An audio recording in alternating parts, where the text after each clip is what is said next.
BJP भी जो काम बिहार में किए थे, सीबीआई, ईडी सारा कंडा वहाँ अपना रहा है, SRIR। लेकिन दीदी वहाँ बहुत चौकस हैं, उनके लीडर बहुत चौकस हैं, उन्हें कार्यकर्ता चौकस हैं। हम लोग वहाँ उम्मीद पाले हैं कि हमारे सीनियर लीडर तेजस्वी बाबू अध्यक्ष ही बने हुआ, ममता दीदी से बात करेंगे, कुछ हम लोग का कुछ पॉजिटिव सॉल्यूशन निकलेगा। तो हम लोग को 2-3 सीट चाहिए। हम लोग अपना डिमांड रखे तारीख संगठन को चलाना है।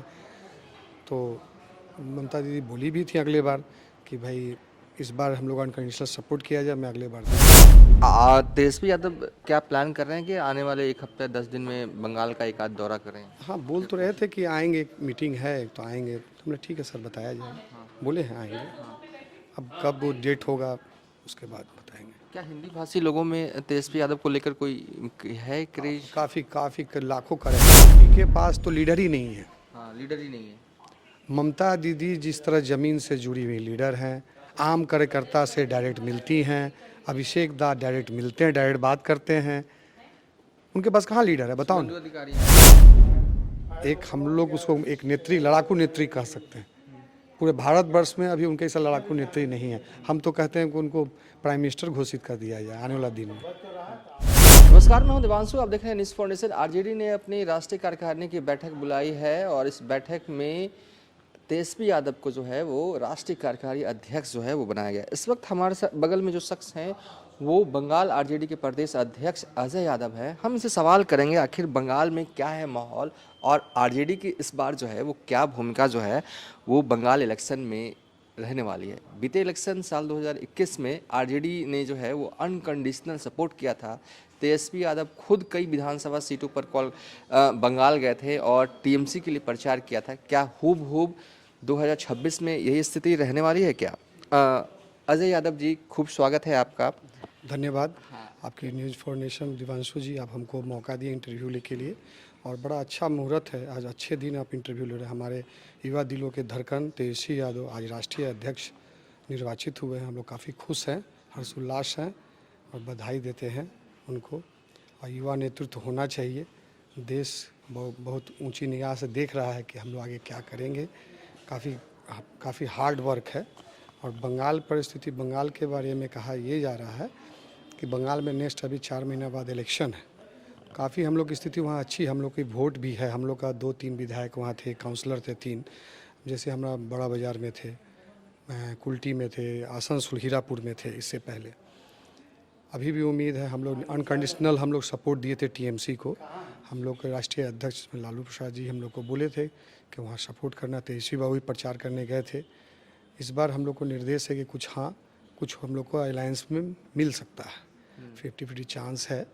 3 विधानसभा है, एक बड़ा बाजार से है और एक कुल्टी और एक हीरापुर आसनसोल। ये 3 विधानसभा सीट है जहाँ पर आरजेडी जो है वो तैयारी कर रही है, लड़ सकती है। हमारा संगठन वहाँ है। ऐसे पहले से है। हुगली जिला, हावड़ा जिला, आसनसोल विधायक हुआ करते, काउंसलर थे, तो हमारा संगठन है उसमें। तो हम लोग वहाँ उम्मीद पाले हैं कि हमारे सीनियर लीडर तेजस्वी बाबू अध्यक्ष ही बने हुआ, ममता दीदी से बात करेंगे, कुछ हम लोग का कुछ पॉजिटिव सॉल्यूशन निकलेगा। तो इस बार जो है आरजेडी अनकंडीशनल सपोर्ट के साथ साथ कोशिश होगी आरजेडी की कि जो है वो बंगाल में 2 या 3 सीट पर। हम लोग को 2-3 सीट चाहिए। हम लोग अपना डिमांड रखे तारीख संगठन को चलाना है। तो ममता दीदी बोली भी थी अगले बार कि भाई इस बार हम लोग अनकंडीशनल सपोर्ट किया जाए, मैं अगले बार देखूंगी। अच्छा, ये ममता बनर्जी ने कहा था उस समय, उस समय सीनियर लीडर लोग थे। उस समय हम थे नहीं, हमारे फादर थे उस समय। तो इस सब हम जो सुनते थे, जो बैठते थे पार्टी के संगठन में बैठते थे, बात चर्चा होती थी, तो ये था कि इस बार हम लोग का अनकंडीशनल सपोर्ट किया जाए। इस बार उम्मीद हम लोग रखे हैं कुछ ना कुछ पॉजिटिव होगा। कुछ ना कुछ पॉजिटिव होगा। चलिए, ये तो हम कह रहे हैं कि बंगाल में माहौल क्या है अभी, आप क्या रीड कर पा रहे हैं? बीजेपी आ रही है या ममता बनर्जी रिटर्न? देखिए, बीजेपी भी जो काम बिहार में किए थे, सीबीआई, ईडी सारा कंडा वहाँ अपना रहा है, SRIR। लेकिन दीदी वहाँ बहुत चौकस हैं, उनके लीडर बहुत चौकस हैं, उन्हें कार्यकर्ता चौकस है। अभी एकदम 50-50 फाइट चल रहा है एकदम। मैं ये बोल रहा हूँ। और ईडी का जो व्यवहार हुआ है इस बार, जो उससे बहुत हद तक ट्विस्ट कर गया है बहुत चीज़। मतलब कि जिस तरीके से जो है वो अपने अधिकारियों को लेकर ममता बनर्जी जो पहुंचती हैं, ईडी के पूछताछ हो रहा होता है, घुसती हैं, तो इसके बाद बंगाल में क्या नेगेटिव गया है ममता बनर्जी की कि पॉजिटिव गया है? नेगेटिव और पॉजिटिव तो कानूनी कानूनी वो तो अलग मैटर है, लेकिन ये साफ दिख रहा है कि ईडी पॉलिटिकल एजेंडा से वहाँ रेड मारा था। हम लोग वी आर क्या मैसेज है? हम आम जन में पॉलिटिकल, ये आम जन जो आदमी है वो ये जानने पॉलिटिकली ईडी वहाँ छापा मारे। जब भी इलेक्शन होता है, जैसे बिहार हुआ, झारखंड हुआ, जैसे हेमंत दा के साथ किया गया, बिहार में यहाँ किया गया हम लोगों पार्टी के साथ, बंगाल में वही चाहे ठीक 2 महीना पहले आपको प्रिपरेशन चालू कर दिए हैं। ठीक है, बहुत ऐसे वोटर है सारे में जिनके लोग पूर्वज लोग सब यहाँ रहते हैं। कागज़ में ये लाइए कागज़, कभी वो लाइए कागज़, हरासमेंट हो रहा है। लेकिन कहा जाता है कि हिंदी भाषा के खिलाफ जो है वो सत्ता पक्ष कहीं ना कहीं नहीं, ऐसा कुछ बात एकदम गलत। वो उस रूप से सपोर्ट नहीं करता है हिंदी भाषी लोगों को, क्या? हाँ, ऐसा कोई बात नहीं। अगर ऐसा होता, छठ पूजा में दीदी छुट्टी देती हैं, और हमारे विधायक भी हैं वहाँ, काउंसलर भी हिंदी भाषी, दीदी काफ़ी प्रतिनिधि दी है, ऐसा नहीं कि प्रतिनिधि नहीं दी है। और हिंदी में हिंदी भाषी दीदी डायरेक्ट बात भी सुनती है, ऐसा नहीं है। और अगर ऐसा नहीं रहता, वहाँ वो कल्चर ही एडेप्शन का है। आज से 70 साल 100 साल पहले हिंदी भाषी जो वहाँ गए, तो वहाँ का सामाजिक कल्चर ही है हमको अडेप्ट करने का। अगर नहीं होता तो ये चीज़ तो होता नहीं। ठीक है, 2-4 तो हर एक जगह होता है, थोड़ा डिस्प्यूट होगा, वो सब जगह होता है, तो उसके लिए उसको तो हाईलाइटेड करने का भी नहीं दरकार नहीं है। और लेकिन ओवरऑल दीदी हिंदी भाषी को सपोर्ट करती है, उनके कार्य भी होते हैं, और मतलब कॉलेज स्कूल सब तो बच्चे वहीं से पढ़ रहे हैं। हमारे मोहल्ला में हमारे 3-4 IIT किए हैं, डॉक्टर किए हैं, सब तो वहीं से किए हैं।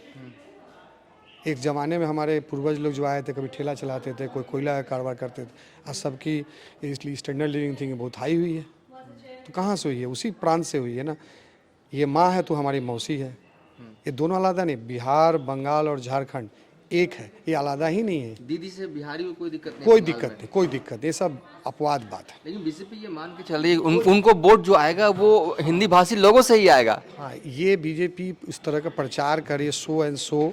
मैं एक पॉलिटिकल पार्टी का मेंबर हूँ, मैं कार्यकर्ता हूँ, मैं वैसा कोई स्टेटमेंट नहीं दूंगा। कौन लोग हैं जो इसको प्रोपेगेंडा कर रहे हैं? वही लोग बिहार में भी हैं कि इसका हवा बनाते हैं, लालू जी के भय दिखाते हैं। लेकिन लालू जी साहब का उस समय जो गरीबों, वंचितों, शोषितों का जो शासन था, उस तरह दीदी को भी करते हैं। वहाँ गरीबों का शासन आया है, तो नेचुरल बात है कि उन लोगों को तो कोई ना कोई इशू बनाएंगे ना। वो भी एक राजनीतिक पार्टी है दीदी। तो बीजेपी को आप कहाँ पर देख रहे हैं इस वक्त बंगाल में? देखिए, सत्ता में वापसी होगी या?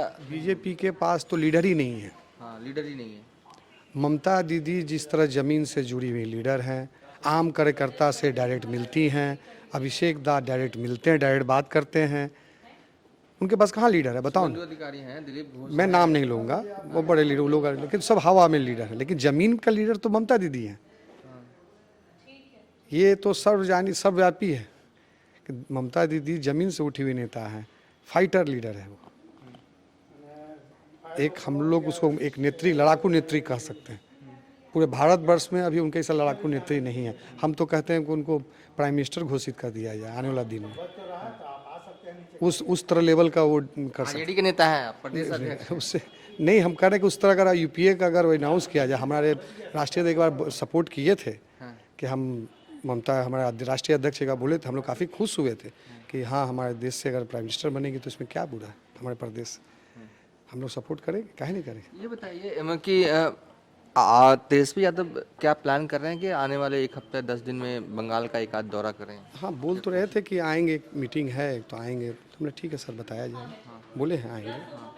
अब कब वो डेट होगा उसके बाद बताएंगे। क्या हिंदी भाषी लोगों में तेजस्वी यादव को लेकर कोई है क्रेज? काफ़ी लाखों कार्यकर्ता हैं। तेजस्वी बाबू को तो खैर राजनीति के आने से पहले से वहाँ क्रेज, क्रिकेट खेलते थे उस समय जादवपुर ग्राउंड में, ईडन गार्डन में 70 का क्रिकेट जीते हैं, जगमोहन डाल में प्राइज़ दिए हैं। हम तो थे वहाँ पर, हम तो देखे, काफ़ी इनके फॉलोअर हैं वहाँ काफ़ी। वो तो काफ़ी एरिया को जानते भी हैं। हाँ, वो कहाँ काली मंदिर, हाँ वो दक्षिणेश्वर मंदिर गए हैं, लेक काली गए हैं, काली मंदिर गए हैं, सब जगह घूमे, उनको आइडिया है।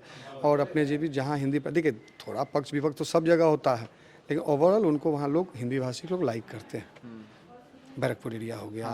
तो चलिए, ये बंगाल आरजेडी के प्रदेश अध्यक्ष हैं। इन्होंने कहा कि इनकी कोशिश होगी कि इस बार अनकंडीशनल सपोर्ट न देकर जो है वो गठबंधन के तहत चुनाव भी लड़ें, और 3 सीट भी जो है इन्होंने बताया कि इन सीटों पर जो है आरजेडी की तैयारी जो है वो चल रही है।